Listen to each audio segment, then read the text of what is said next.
भक्तमाल जी में ऐसे अनेकानेक भगवान के भक्त हुए। सदन कसाई, अजी सदन कसाई तो मांस बेचता था, मांस बेच बेच करके वहीं बैठ के ठाकुर जी का नाम स्मरण कर रहा। पिता की जो भी दुकान चलती आई थी छोड़ भी नहीं सकते व्यवसाय, क्या करें, भक्त भी है, दुख भी लगता, कष्ट भी होता है।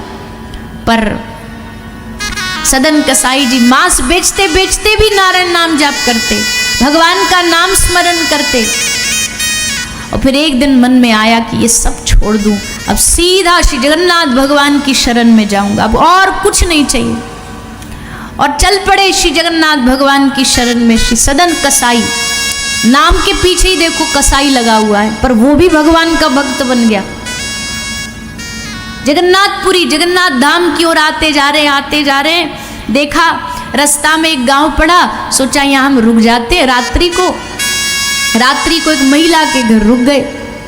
रात्रि को महिला के घर रुके। महिला थोड़ी विषय प्रवृत्ति की थी।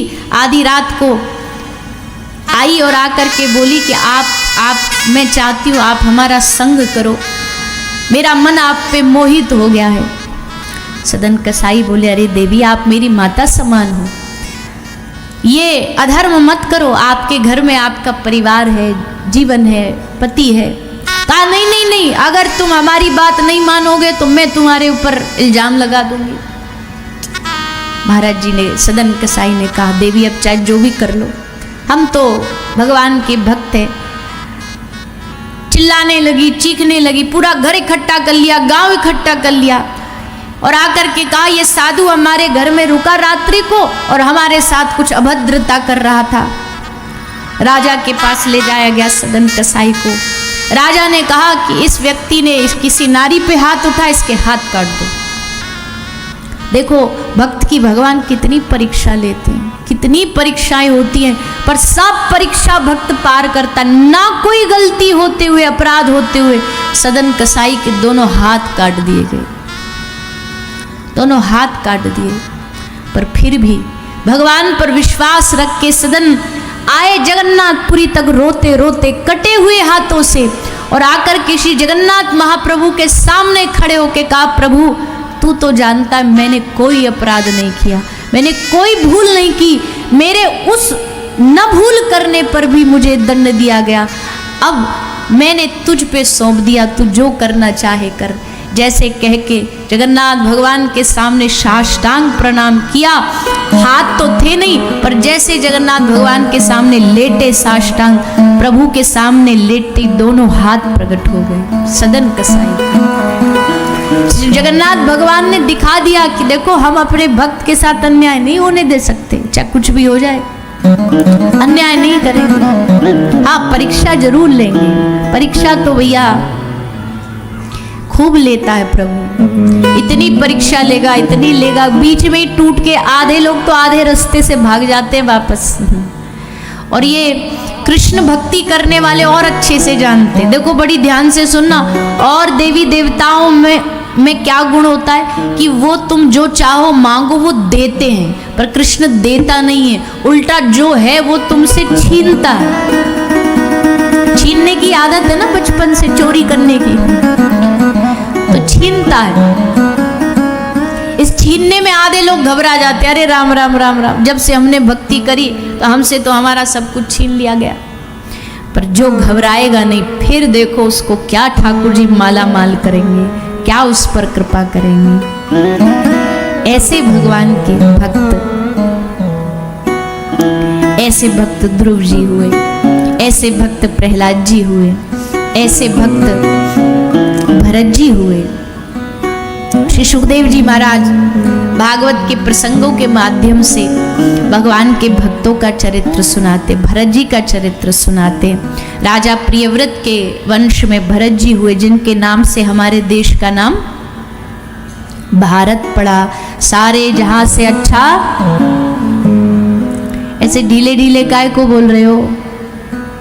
सबसे दुनिया में अपना देश, अपना राष्ट्र, अपनी संस्कृति और अपने संस्कार, ऐसा संस्कृति भरा देश, ऐसा संस्कार भरा देश सबरी दुनिया में कहीं भी नहीं है। सारी दुनिया में दूर से ही हाय हेलो हो जाती है, यहाँ कोई बड़ा होता तो उसको चरण छू करके प्रणाम करके आशीर्वाद लेते हैं।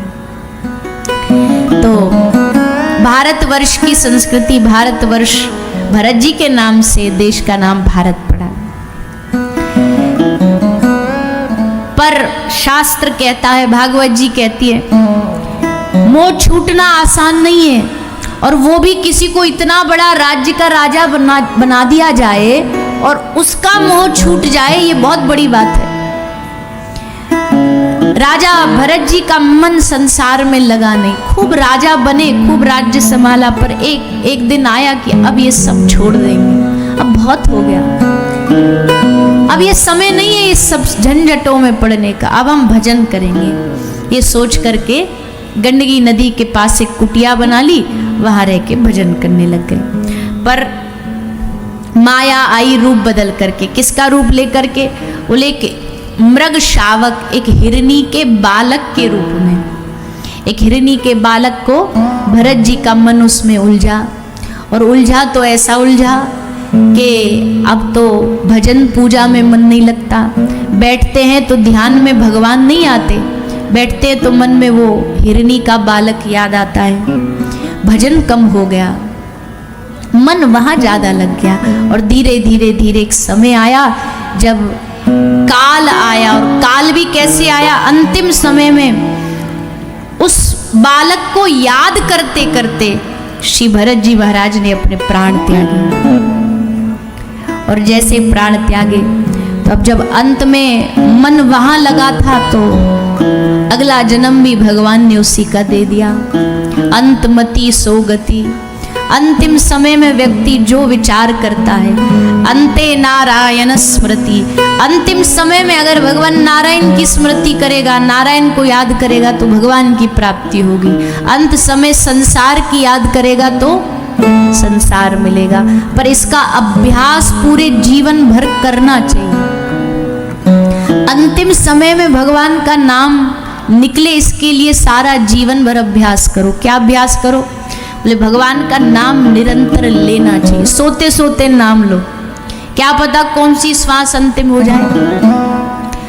और जिसने जीवन में भगवान का स्मरण किया होगा, जिसने जीवन में भगवान का नाम लिया होगा, उसको ही अंत में भगवान याद आएंगे। नहीं तो अब जिसने जीवन भर पैसा गिना, रुपया गिनाए, भगवान की माला हाथ में ली नहीं, कभी नाम जपा नहीं, उसको अंत में भगवान याद नहीं आएंगे।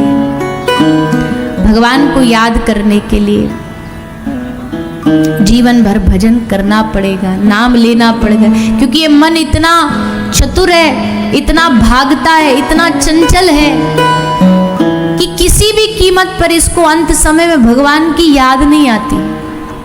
संसार में जीवन में जो पूरे जीवन भर झंझटों में पला रहा, गिरा रहा, वही उसके स्मरण में आता, वही उसकी याद में आता। भगवान की याद कहाँ थी अंतिम समय में? किसी के मुख से राम नाम निकल जाए, किसी के मुख से भगवत स्मृति निकल जाए, तो ये तो भगवान की बड़ी कृपा होती है।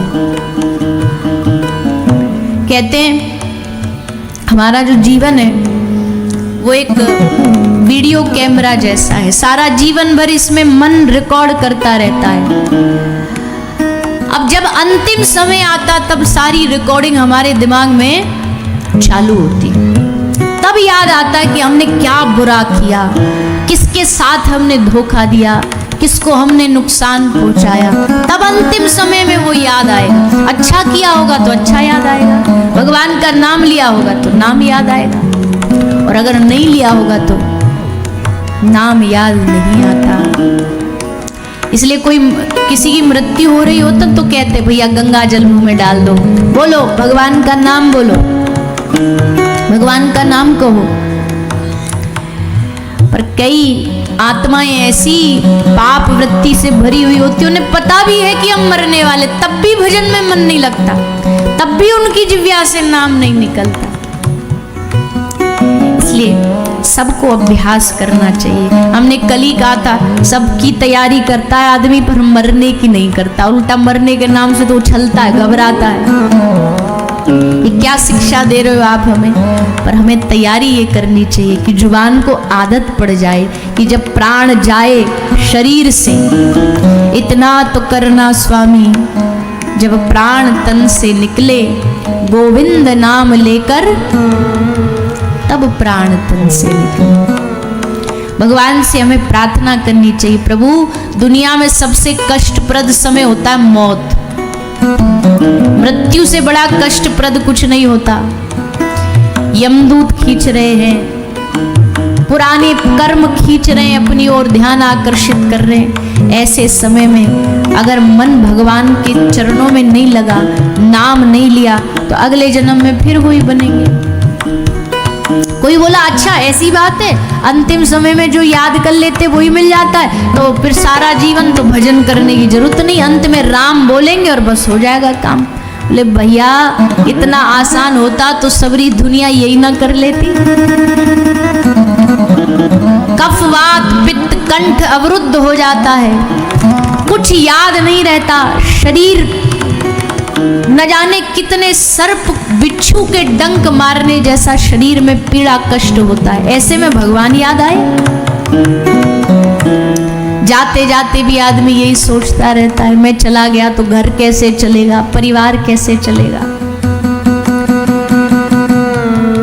ये अहम पाल के रखता है कि मैं चला गया तो फिर बच्चे कैसे संभालें। भैया देखो सारी दुनिया ना सबके बिना चल जाती है, हजारों लाखों करोड़ों आए इस दुनिया में, सबके बिना दुनिया चली हम भी जाएंगे, हमारे बिना भी चलेगी और एकदम टिप टॉप चलेगी, बढ़िया चलेगी, कोई नुकसान कोई कमी नहीं आने वाली दुनिया चलने में।